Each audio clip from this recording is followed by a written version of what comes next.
Okay, so this is a Monday morning. I've just spent 2 hours shoving this up on the board. So this is feedback to your exam paper. Then I'm just off building the cob house, the greenhouse. Okay, so paper 3, feedback to the exam on climate change.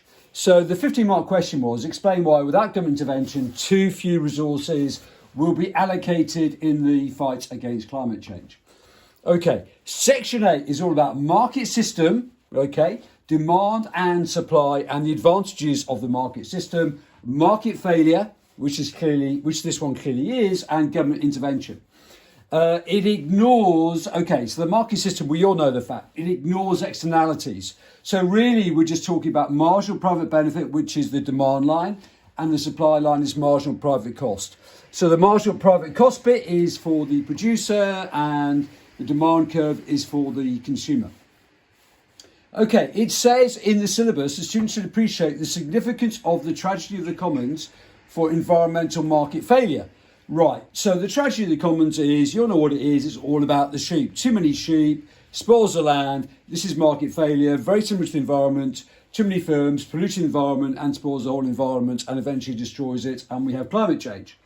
Okay, we also know, so this is one thing that we can talk about. So, but we've got to analyse this point. There was too much in the papers, you just mentioned the phrase, the tragedy of the commons, without really analysing it in any depth. That is no good. Right, the second one is a global public good. This is quite hard, this is. So a global public good is because a public good has the characteristics of non-excludability, non-rivalry and non-diminishability, which means that we cannot exclude anybody from the benefits of a public good. So that means that we cannot exclude anyone from the benefits of looking after the environment. And if we use the environment, we're not going to diminish it for anybody else. Okay. And we've also got the mega diagram, which I've done loads of times. I don't think there was one candidate out the whole 12 of you who sat the exam who actually got this one correct. Use the mega diagram and make sure that it is correct. Okay, there were small mistakes. Some people were so off target, it was not extraordinary, but it's just the way that it was. Okay, we should know that demerit goods like fossil fuels, they are overproduced and underpriced, and merit goods are overpriced and underproduced, which is like renewables. Okay, so how does that formulate itself into a 15 out of 15 answer? Right, analysis. For question 32, we don't need judgments, but it's all about analysis, and application. And if you can draw a diagram, well and good. Sometimes you can't. So this is all about knowledge. And what was disappointing was that your knowledge wasn't good enough to be able to answer the question. So you realize the tragedy of the commons, tell them the story about the sheep. You have an acre of land, a set amount of land in the commons, everybody uses it, and then they degrade the land, and then they ruin the land. And the own self-interest, you pursue your own self-interest, eventually destroys the commons for everybody. Relate this to the environment. So everybody pollutes the environment due to their own self-interest, BP, Exxon, Russia, Saudi Arabia, and eventually this will go on to destroy the environment. Okay, present bias, tragedy of the horizon, is that people do not think ahead. They just look at the short-term benefits and ignore the long-term consequences of their actions. And also, once again, it is a global public good. It is non-excludable, non-diminishable, everybody can use it, so therefore we need to look after it. So therefore the government must intervene. Right, even all of that will get you 13 or 14 out of 50. Okay, or we can also use what I term as the 4 mega diagrams.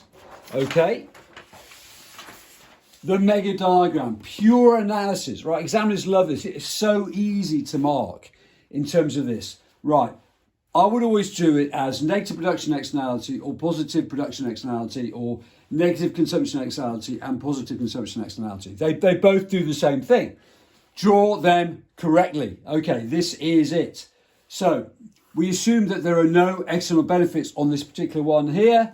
Right, so this is marginal private cost, the cost to the producer, and this is the marginal social cost, which takes into account the negative externality.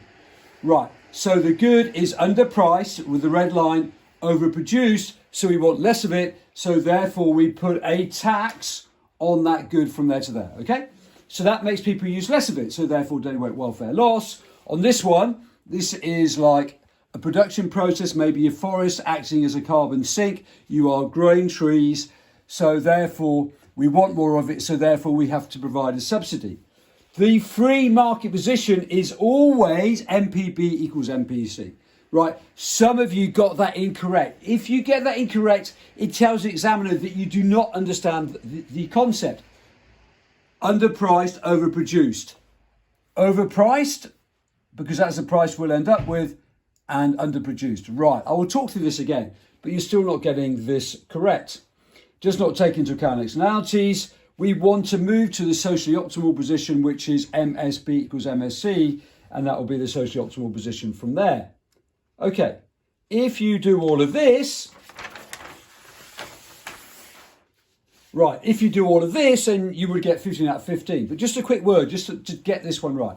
Social benefit is equal to private benefit plus the positive externality. Right, if there is no positive externality, then the social benefit is just equal to the private benefit, which we just draw it like that. That's how we get that line.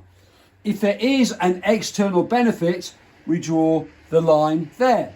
If there is a negative externality, which you can get, then you draw the line to there. And then this would be the negative consumption externality diagram. Right, the social cost is equal to the private cost plus the negative externality. Right, so we go from there to there. If there is a positive externality, then we're going to go from there to there. Okay, if there is no negative externality, then we just draw that. All right. So we've now done that. Whoops, dropped my pen. Right, if it is a negative consumption externality diagram, then the good is underpriced and overproduced. Underpriced because this is the price that the consumer will eventually have to pay, and overproduced. On this one, on the positive consumption externality, it is overpriced and underproduced. So this is the price that the consumer eventually pays. Right, you've got to get your head around these four diagrams. It is the most popular diagram to come up either on paper 1 or even paper 3. So then we've got to say the MPC is equal to the MPP. This is the free market position. Right, it's not the ideal position because we want to move to the socially optimal position, which is MSB is equal to MSC. All right, we need government intervention, analysis. If we do that, right, draw one of these diagrams, we're easily going to get 14 out of 15, if not 15 out of 15. Okay, I think now we're moving on to question 33. Okay.